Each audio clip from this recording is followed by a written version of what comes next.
지금은 레슨 가는 중입니다. 발걸음이 좀 무거워요. 지금 치는 곡이 어려워서 그런데요. 치는 곡은 베토벤 피아노 소나타 8번의 1악장, 이른바 비창 1악장입니다. 이 곡 자체는 너무너무 유명해서 어릴 때도 쳤었고, 그리고 따로 나이를 먹고 나서 앨범을 찾아서 듣거나 하지도 않았던 아주 유명한 곡이잖아요. 이 곡을 치라고 선생님이 말씀하셨을 때 이런 난관에 봉착할 거라는 생각은 안 했던 것 같은데 막상 쳐보니까 어려워요. 어떻게 어렵냐면요. 화성을 보통 짚을 때 팔도 내에서 짚어지는 화성들은 손쉽게 짚어져야 되는 건데 저는 그 화성 중의 일부가 짚히지 않습니다. 생각해 보니까 어릴 때는 베이스 노트를 빼고 4개의 화성을 짚어야 되는 경우에 3개의 화성만 짚어서 곡을 연주를 했더라고요. 그리고 제 오른손을 잘 보시면 너클이라고 불리는 이 손주먹을 쥐었을 때 볼록볼록 튀어나오는 이 부분이 다 무너져 있습니다. 이것도 일종의 문제가 아닌가 싶어요. 또 자세히 보면 왼손과 오른손이 좀 달라요. 왼손은 되는데 오른손은 안 되는 게 있단 말이에요. 이게 오른손이 좀 작아서 그런가 뭐 이런 생각도 해봤는데 그렇게 유의미한 손 크기 차이가 있는 것 같진 않고요. 저는 9도까지는 닿는 손입니다.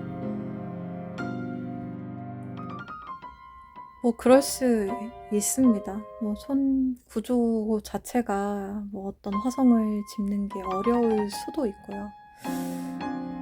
뭐 아니면은 제 손이 아직 유연하지 않아서 그 화성을 짚는 게 어려울 수도 있고요.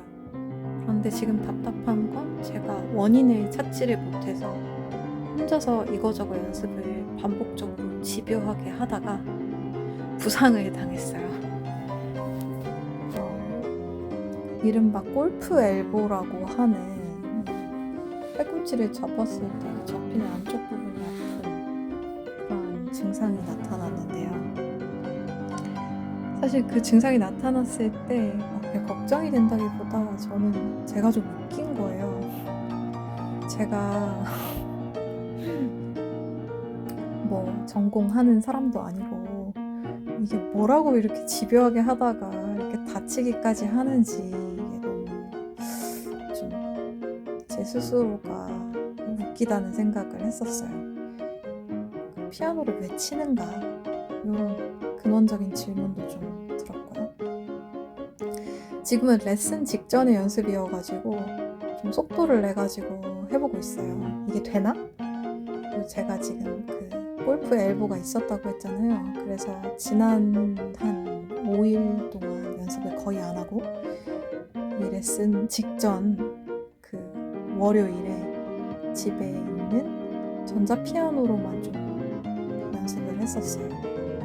그런데 막상 이렇게 그랜드 피아노에 가가지고 연습을 하면 사운드 크기에 일단 좀 놀라게 됩니다. 건반도 무겁고요. 제가 원하는 것처럼 컨트롤이 잘 안 돼요.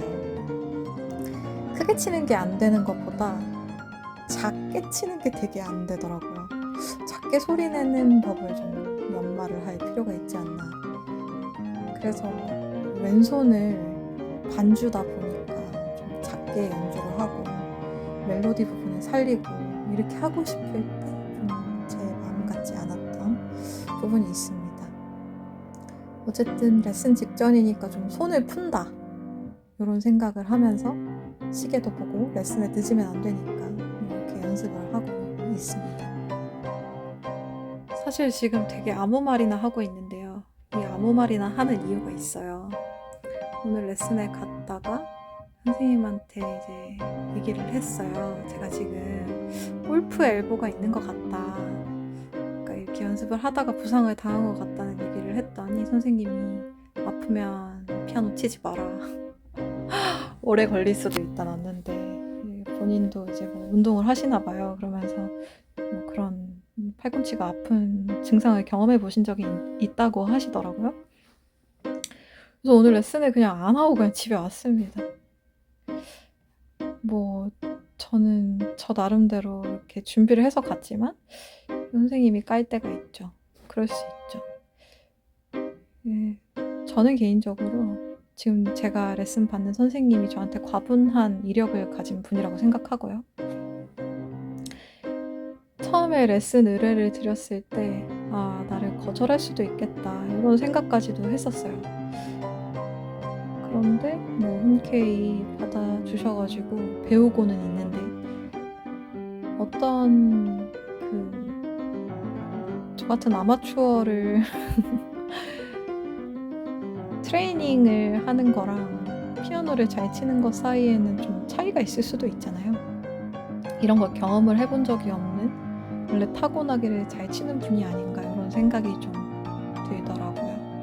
그래서 아프다고 하니까 너무 놀라셔서 경험을 본인은 해본 적이 없으니까 좀 이 곡을 바꾸자 이런 얘기도 하시고 여러 가지 작곡가들 곡을 칠 수 없겠다라고 지난 시간에 선언을 하셔가지고 제가 그 자리에서 울 뻔했어요. 저는 좋아하는 작곡가가 굉장히 다양한데요. 모차르트도 좋아하고요. 바흐도 좋아하고요. 핸델도 좋아하고요. 하이든 요새 많이 듣기 시작했고요. 리스트 곡도 좋아하고요. 뭐 프로코피예프도 좋아하고요. 쇼스타코비치도 좋아합니다. 시벨리우스 피아노 소품들도 좋아하고요. 포레도 좋아하고요. 드뷔시도 좋아하고요. 라벨도 좋아하고요. 정말 좋아하는 작곡가가 굉장히 많아요. 별로 안 좋아하는 작곡가도 분명히 있습니다. 대책 없이 그냥 밝기만 한 작곡가들을 제가 좀 좋아하기는 힘들다 이런 생각을 하거든요. 이걸 다 차치하고 그래도 너무 이제 치면 안 된다고 하는 작곡가에 막 브람스랑 슈만이 다 들어가고 리스트 못 친다고 하셨으면 제가 그냥 받아들였을 것 같은데 브람스는 그래도 해볼 수 있지 않을까? 이런 생각을 하면서 마음이 아팠던 기억이 납니다. 그 자리에서 막 울 뻔해가지고 제가 말을 못 하겠는 거예요. 선생님이 막 이것도 안 된다 저것도 안 된다고 말씀을 하시니까. 근데 이제 칠 수 있는 작곡가들 중에 슈베르트가 있었고요. 모차르트가 있었고요. 다 좋아하는 작곡가들입니다. 다행이죠. 근데 제가 좋아하는 작곡가 곡들을 칠 수 있다는 게 너무 기쁜 마음으로 다가오지가 않는 거예요. 배제된 작곡가들이 너무 많아가지고 지금 보면 또 이제 너클이 다 무너지고 있죠. 천천히 연습을 하고 있는 것 같은데 뭔가 문제가 있어요. 제 손 구조에. 어떨 때는 또 손이 제대로 서는 것 같기도 하고 어디서부터 어떻게 교정을 해야 될지 되게 막막한 상황입니다. 이게 손의 교정으로 해결이 되는 문제인지 아니면 그냥 손이 이렇게 생긴 건지 아니면 예전에 교정했으면 교정이 됐을 수 있는 것인데 지금은 성인이 되었기 때문에 교정이 불가능한 것인지 알 수가 없기 때문에 더 답답한 게 있는 것 같아요. 그래서 일단 오늘 레슨을 하지 말자라고 하면서 저를 이제 보내시고 그러면서 해주셨던 말은 좀 다양한 것들을 하면서 추이를 지켜보자 이렇게 말씀을 하시더라고요. 근데 저도 같은 생각을 했었어요. 지금 당장 이걸 집요하게 하다가 다쳤기 때문에 제가 요 연습은 안 다치는 선에서 계속 하겠지만 이렇게 손가락을 찍고 화성을 짓는 연습을요.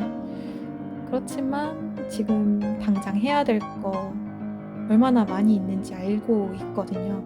제가 스케일을 잘하는 것도 아니고 반주를 작게 하거나 음악성을 살리거나 뭐 이런 것들을 다 잘하는 게 아니기 때문에 지금 다치지 않는 범위 내에서 화성을 짚지 않고 하는 곡들만 해도 저는 충분히 행복하지 않을까 이런 생각을 했습니다. 이렇게 주절주절 말을 하는 이유는 제가 좀 한이 맺혀서 그래요. 피아노를 이제 칠 수 있는 범위가 확 줄어들었다고 생각했을 때 그 공포감이 아직도 남아있는 것 같습니다. 근데 왠지 이 곡을 제대로 마무리를 우리 선생님이 안 시켜줄 것 같은 좀 그런 생각도 들어요. 제가 이렇게 쳐야 되고 저렇게 쳐야 되고 막 이렇게 지도를 해주실 때 더 크게, 더 세게 이렇게 쳐야 되는데 그렇게 할 때마다 제 손에 충격이 오고요. 그 충격이 고스란히 지금 엘보로 전해지고 숄더로 전해지고 이런 상황이기 때문에 다치는 것에 대해서는 굉장히 걱정을 많이 해주시고 그거는 좋은 것 같습니다. 어쨌든 오늘 피아노는 그냥 레슨 직전에 한 20분 치고요. 그러고 나서 그냥 상담만 좀 하다가 그냥 끝이 났거든요.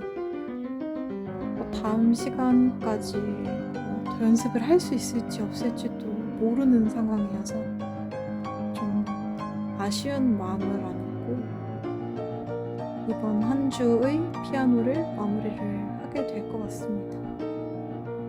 들어주셔서 감사합니다.